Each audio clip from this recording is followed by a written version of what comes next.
So Nate Diaz versus Tony Ferguson just took place in the main event of UFC 279, Diaz versus Ferguson. And oh my god, what an interesting fight that was until the fourth round where Nate Diaz, with 2 minutes and 9 seconds on the clock, gets a tap from Tony Ferguson with a guillotine choke and ends the fight. Nate Diaz is the victor of this contest.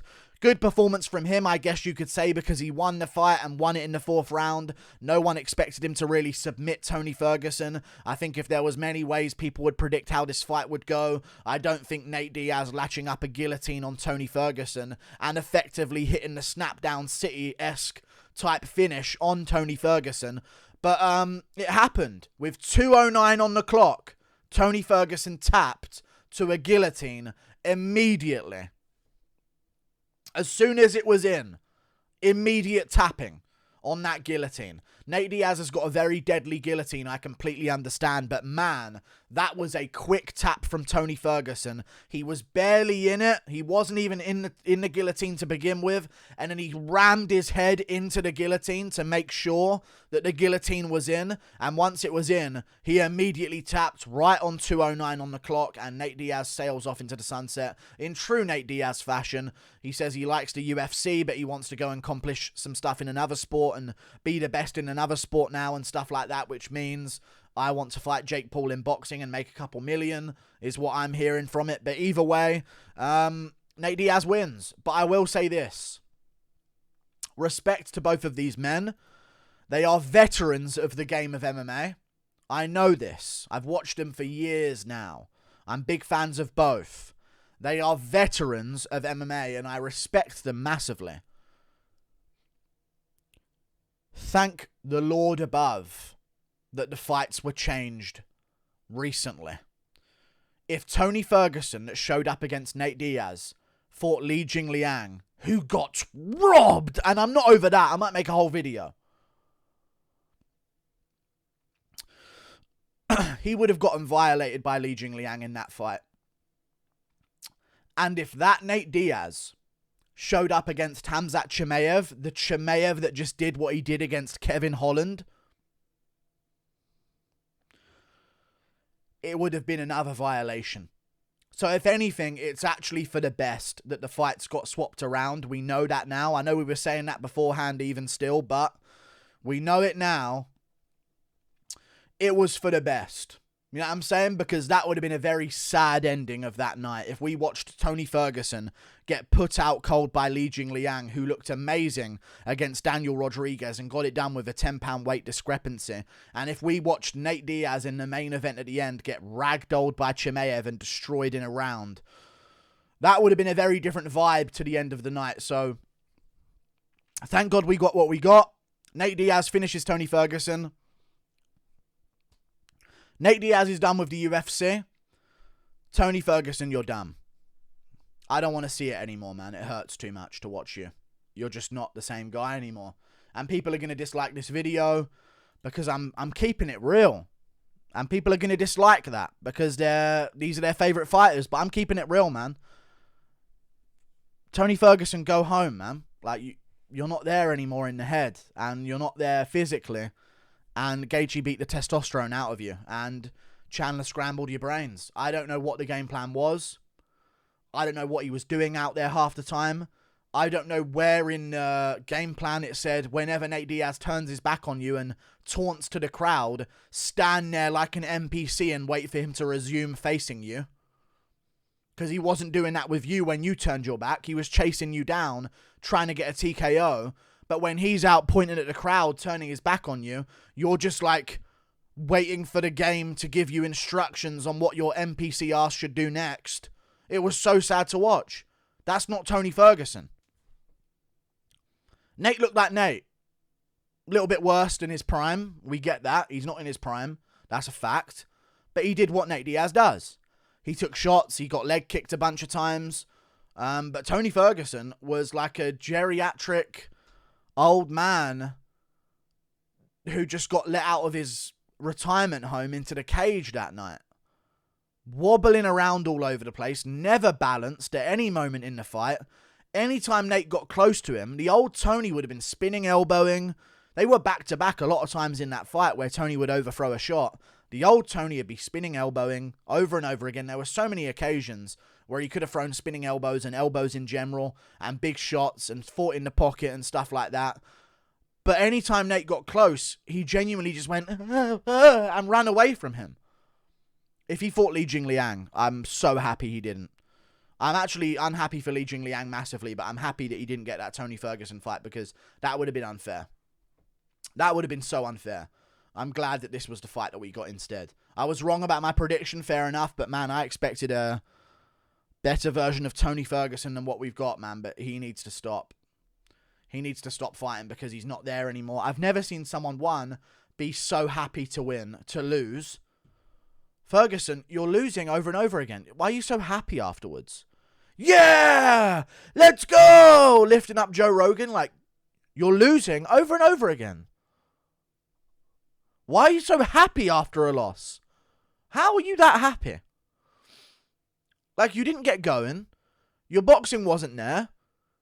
You arguably could have won round 1, but round 2 and 3 I gave to Nate Diaz because Ferguson was landing as much as he was taking in that fight, but every time Diaz landed, he would just go and cover up against the cage, jelly legging all over the place. He never even got, like, rocked, really.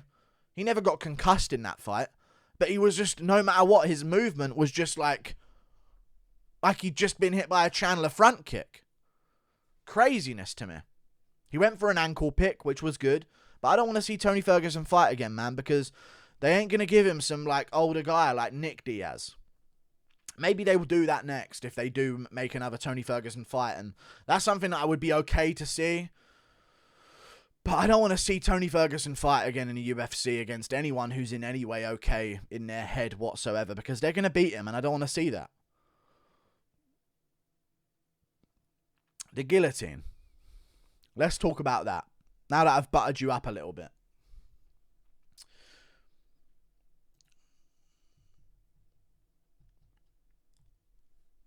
What are you doing, Tony? Your jiu-jitsu is something that I thought would never leave you. You shoot a takedown on Nate Diaz, which is silly, but you get the takedown on Nate Diaz. I've watched this guillotine finish so many times now. He wasn't originally in a guillotine. Nate had his arm over Tony's head. Tony had his hand. He was fighting the hands of Nate Diaz. And Diaz was sat up on the ground on his ass. And Ferguson was on his knees, upright. And his head was out the top of the guillotine. The guillotine wasn't in all the way. The back of the head was out at the top of it. All he had to do was rear his head backwards and get out of it. Or fight the hands enough, stay in that position, and eventually get out of that position. Or just stand up. Or roll. The one thing he didn't need to do, which is what he did do, is ram his head into a guillotine.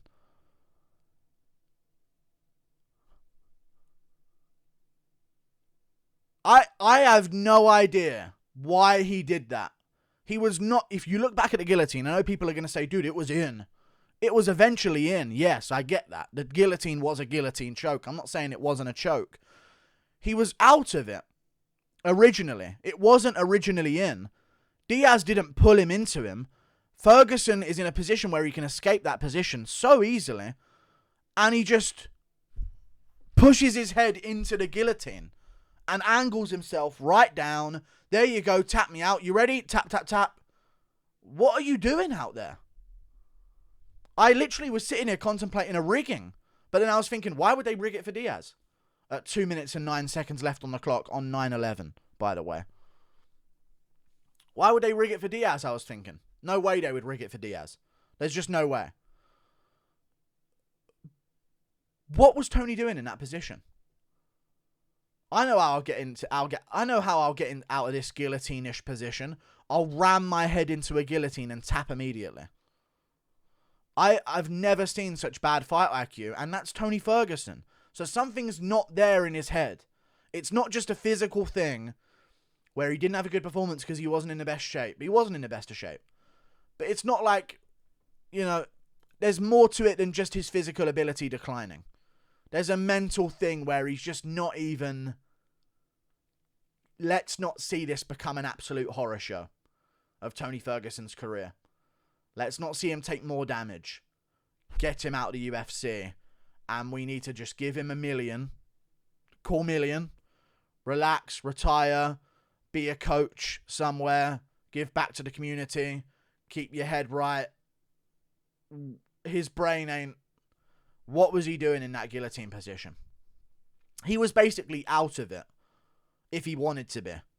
And he just rammed his head into the position. Nate didn't pull him back. Nate can't pull him back from there.